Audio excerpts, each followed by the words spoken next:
And so what this means is that you connect to your intuition most easily through your feeling or proprioception channel. And as clairsentients, we get easily overwhelmed by other people's emotions. And we tend to find ourselves wanting to do things to make other people feel better, to fix them, to be really like caretaking of them. And oftentimes this is at our own expense. We have this beautiful ability to feel, right, what other people are feeling inside our own bodies. And this makes it hard to say no, right? And we want to please others and we really want to help them in this place. And with this clairsentience ability, we often get a gut feeling about things. And we can feel uncertain in places and situations. Like we just get that feeling like something's off. I don't know what it is, but something's going on. And what we're doing is we're picking up, right? Because we have this really porous ability in our energetic field in order to be able to pick up information through this feeling channel. And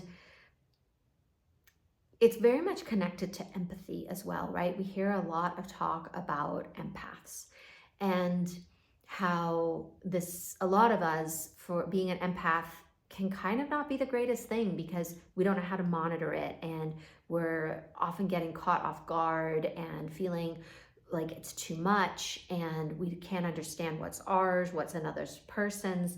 So this is very similar to being clairsentient as well. The difference that I see is that with clairsentience, we receive intuitive information through the feelings as well. So an empath might just feel the other person's anxiety or their sadness. Whereas when you have the gift of clairsentience, you're going to feel the anxiety, you're going to feel the sadness, but you're also going to understand why. You might get information about why that person's anxious, like, oh my gosh, they just got fired from their job and they're really worried about money. Or that person's sad because you realize oh my gosh, their pet just died. You get this intuitive hit that doesn't follow an empathic situation or an empathic response, where that is just connected to the feeling part of it.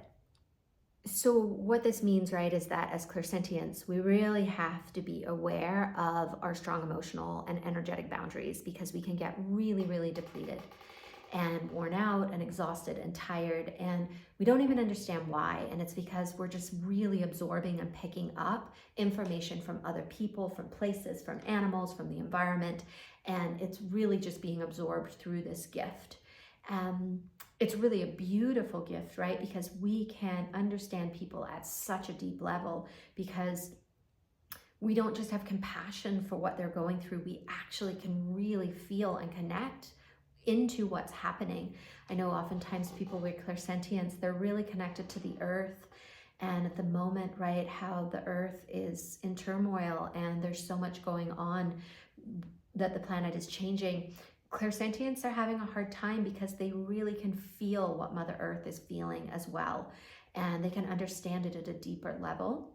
So this gift is just such a beautiful, beautiful gift to hold, and super, super important as well, though, right, that you work with it, that you develop it, that you don't let it overtake you, and then you find yourself in this place of just total depletion. So clairsentience is also considered a lunar clair, connected to the moon. There's lunar clairs and solar clairs, ones that are connected to the sun. And this one's a lunar clair, and it's also connected in with our solar plexus, the third chakra right here, that energy center, our will in the world, what we have come here to share, and how we show up in our power, embodied in our gifts and in our purpose. So oftentimes, right, people with this clair as well can have periods in their life or a life theme where they struggle with personal power, where they struggle with willpower, where they are disconnected and disempowered. And part of their journey in developing this gift is really to claim that back, to really own this gift and to step into it fully in this lifetime. A big part of developing your intuition is really learning to trust yourself. and exploring who you truly are underneath all of your conditioning, your stories, your beliefs, the programming that gets handed down to us. And for me, this meant committing to practices, devoting myself to meditation, to getting to know myself, to doing my deep inner work, learning who am I as a divine being, not who am I as Sarah walking through the world, living into everybody's expectations of me, but who am I as my authentic self.